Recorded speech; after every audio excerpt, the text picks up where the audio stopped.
जब भी सावन मास के शुक्ल पक्ष की पंचमी तिथि आती है तो हमारी संस्कृति में एक अद्भुत दृश्य देखने को मिलता है। गांव-गांव, शहर-शहर लोग नाग देवता की पूजा कर उनका दूध से अभिषेक कर दुर्वा और कुश अर्पित करते हैं। लेकिन क्या आपने कभी सोचा है कि इस पूजा की क्या कथा है?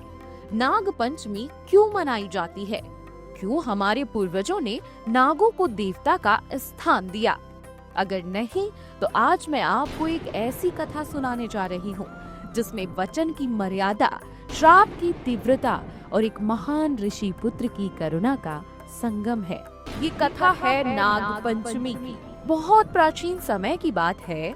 देवताओं और असुरों के बीच जब समुद्र मंथन हुआ तब उस मंथन में 14 रत्न प्राप्त हुए।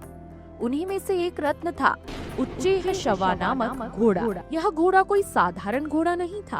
वह 7 समुद्रों की रोशनी को समेटे पूर्णतः श्वेताभा वाला, तेजस्वी और अद्भुत था। कहा जाता है कि उसके शरीर से इतनी उजली ज्योति निकलती थी कि मानो शरद पूर्णिमा का चंद्रमा पृथ्वी पर उतर आया हो। उसका जन्म होते ही देवलोक में हर्ष छा गया और सभी देवता उसकी शोभा को निहारने लगे। उसी समय वहीं एक प्रसंग घटित हुआ। ऋषि कश्यप की 2 पत्नियां थीं, कदु और विंता। कदु दक्ष प्रजापति की पुत्री थी जो नागों की माता के रूप में जानी जाती हैं, और विंता जो गरुण और अरुण जो कि सूर्य के सारथी हैं उनकी माता थीं। विंता अत्यंत तेजस्विनी और सत्यप्रिय थीं। जब उच्चे शवा घोड़ा समुद्र मंथन से बाहर आया तब कदु और विंता दोनों ने उसे देखा।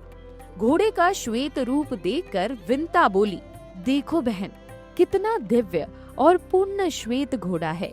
इसके केश भी उजले हैं।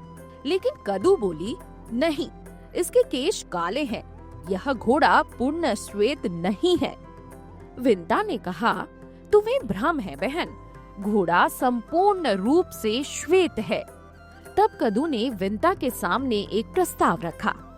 कदु ने कहा, आओ हम शर्त लगाएं। यदि घोड़े के केश काले निकले तो तुम मेरी दासी बन जाओगी, और यदि सफेद निकले तो मैं तुम्हारी दासी बन जाऊंगी। विंता ने बिना छल का अनुमान लगाए इस शर्त को स्वीकार कर लिया। कदु जानती थी कि घोड़ा पूर्ण रूप से श्वेत है, परंतु वह विंता को दासी बनाकर अपमानित करना चाहती थी, इसलिए उसने एक छल रचा। कदु ने अपने सारे नागपुत्रों को बुलाया और अपने नागपुत्रों से कहा, तुम सब बाल के समान सूक्ष्म रूप से जाकर घोड़े की पूंछ और केशों में लिपट जाओ। जब विंता देखेगी तो उसे इसके केश काले दिखाई देंगे और वह हार जाएगी। नागपुत्रों ने माँ की बात तो सुन ली, लेकिन नागपुत्रों में धर्म बुद्धि जाग गई। उन्होंने कहा, माँ, यह छल है, यह अधर्म है, हम ऐसा कदापि नहीं करेंगे। नागपुत्रों के इनकार से कदु का अहंकार आहत हो गया। क्रोध में आकर कदु ने अपने ही पुत्रों को भयानक श्राप दे डाला। कदु ने अपने पुत्रों से कहा, तुम सब पांडवों के वंशज राजा जन्मेजय के सर्प सत्र यज्ञ में अग्नि द्वारा भस्म कर दिए जाओगे। माता के इस श्राप से नागपुत्र भयभीत हो उठे। नागराज वासुकी, तक्षक, कुलीक, ककोटक सब मिलकर ब्रह्मलोक पहुँचे। उन्होंने ब्रह्मा जी से विनती की, प्रभु, हमारी माता ने हमें बिना अपराध के श्राप दे दिया है। क्या हम इस सर्प सत्र से भस्म हो जाएंगे? कृपा कर हमें इस संकट से उबारिए। तब ब्रह्मा जी ने सांत्वना देते हुए कहा, हे नागो, यह श्राप अटल है, परंतु इसके पीछे भी एक बड़ा उपदेश छिपा है। समय आने पर यायावर वंश में जरत्कारु नामक एक महान तपस्वी होंगे। उनकी पत्नी मनसा देवी से एक तेजस्वी पुत्र जन्म लेगा जिसका नाम होगा आस्तिक। वही आस्तिक मुनि तुम सभी की रक्षा करेंगे। ब्रह्मा जी के वचन सुनकर नाग अत्यंत प्रसन्न हुए और अपने लोक लौट गए। नाग देवताओं ने उस महान आत्मा की प्रतीक्षा शुरू कर दी जो उन्हें विनाश से बचाएगा। समय बीतता गया। त्रेता युग के बाद द्वापर युग आया। उसी द्वापर युग में महाभारत युद्ध के नायक अर्जुन के पौत्र राजा परीक्षित ने राज किया। एक दिन की बात है जब राजा परीक्षित तपस्वी शमिक ऋषि के आश्रम में प्यासे पहुँचे। शमिक ऋषि ध्यान में लीन थे। उन्होंने राजा को नहीं देखा। राजा परीक्षित को क्रोध आ गया और उन्होंने क्रोधवश एक मरा हुआ सांप शमिक ऋषि की गर्दन में डाल दिया। यह बात शमिक ऋषि के पुत्र श्रृंगी को पता चली। श्रृंगी ने क्रोध में आकर श्राप दे दिया, जिसने मेरे पिता का अपमान किया है उसे 7वें दिन तक्षक नाग डसेगा और उसकी मृत्यु होगी।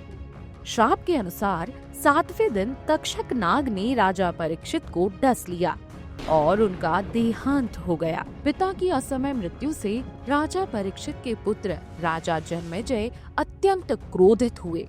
उन्होंने प्रतिशोध स्वरूप सर्पों के संहार का संकल्प लिया और एक विशाल सर्प सत्र यज्ञ का आयोजन कराया। यह यज्ञ इतना शक्तिशाली था कि यज्ञ की अग्नि में समस्त नाग खिंचते चले जा रहे थे। वासुकी, तक्षक, कुलीक, ककोटक कोई भी बच नहीं पा रहा था। तक्षक नाग जिसने राजा परीक्षित को डसा था, वह भी आकाश मार्ग से खिंचता हुआ यज्ञ की अग्नि की ओर चला आ रहा था। यह देखकर समस्त देवता, ऋषि और स्वयं नागलोक भयभीत हो उठे। सृष्टि का संतुलन बिगड़ने लगा। यदि सारे नाग नष्ट हो जाते तो पृथ्वी पर असंतुलन फैल जाता, क्योंकि नाग ही धरती के अंदर की अग्नि और ऊर्जा को संतुलित रखते हैं। तभी जरत्कारु ऋषि के पुत्र आस्तिक मुनि, जो स्वयं अत्यंत तेजस्वी, ज्ञानवान और करुणाशील थे, यज्ञ स्थल पर पहुँचे। वे अभी युवा ही थे, किंतु उनका आध्यात्मिक तेज देखकर सभी आश्चर्यचकित रह गए। आस्तिक मुनि ने राजा जन्मेजय से कहा, यह सृष्टि ईश्वर की रचना है। नाग भी इस संसार के लिए उतने ही आवश्यक हैं, जितना अन्य जीव। जिनका काल आ चुका है, उनका अंत निश्चित है। अतः इस यज्ञ को रोक दीजिए। राजा जन्मेजय आस्तिक मुनि की ज्ञानमयी वाणी और दिव्य तेज से प्रभावित हुए। उन्हें यह भी स्मरण हो आया कि ब्राह्मणों और तपस्वियों की वाणी ही सच्चा धर्म दिखाती है। राजा जन्मेजय ने यज्ञ को तत्काल रोकने का आदेश दे दिया। वही यज्ञ रुक गया। यज्ञ रुकने पर नागलोक में हर्ष की लहर दौड़ गई। सभी नाग देवताओं ने आस्तिक मुनि को प्रणाम किया और आभार व्यक्त करते हुए कहा, हे आस्तिक मुनि, आपने हमें जीवन दान दिया है। पंचमी तिथि के दिन आपने हमें यज्ञ अग्नि से बचाया।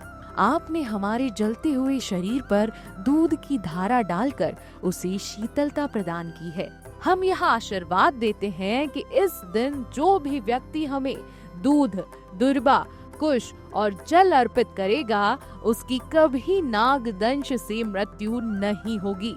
हम उसकी हमेशा रक्षा करेंगे। कहा जाता है कि तभी से नाग पंचमी पर्व मनाने की परंपरा आरंभ हुई। इसी के साथ नाग पंचमी की एक और मान्यता है। कहा जाता है कि पंचमी तिथि को ही भगवान श्री कृष्ण ने कालिया नाग के अहंकार का दमन कर यमुना नदी का जल शुद्ध किया था। तभी से भी नाग पंचमी का पर्व मनाया जाने लगा। ये तो कथा है जो बताती है कि नाग पंचमी का पर्व क्यों मनाया जाता है।